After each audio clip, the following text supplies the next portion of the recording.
मुफ्ती साहब आपसे एक मसला ये मालूम करने के लिए आए हम आपके पास कि अगर कोई चीज़ मिसाल के तौर पे हमें पड़ी मिल जाए या कोई पैसा मिल जाए तो उसके लिए हमारे लिए क्या हुक्म है? बिस्मिल्लाहिर्रहमानिर्रहीम। गिरी पड़ी चीज़ को असल में लुक्ता कहते हैं, और अगर वो चीज़ कीमती है, कोई रकम है या सोने की चीज़ है, कोई कीमती चीज़ है,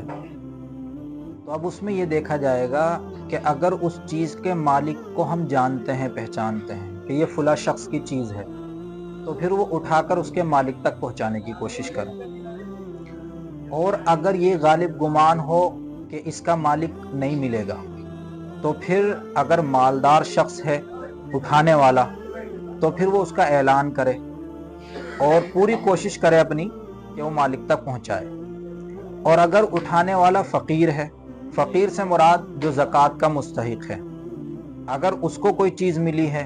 तो फिर वो अपनी ज़रूरत में भी खर्च कर सकता है और वो उसको सदका भी कर सकता है। मालदार ने अगर उठाई तो वो ऐलान करेगा, मालिक को तलाश करेगा, और मालिक अगर नहीं मिलता है और उसको ये लगता है कि अब इसका इंतज़ाम हमारे पास मुश्किल है, हम इसको नहीं रोक सकते या ऐसा कुछ इंतज़ाम नहीं हो रहा है, तो फिर वो उसको सदका कर देगा। फ़कीर शख्स जो है वो अपने ज़रूरत में भी इस्तेमाल कर सकता है और सदका भी कर सकता है।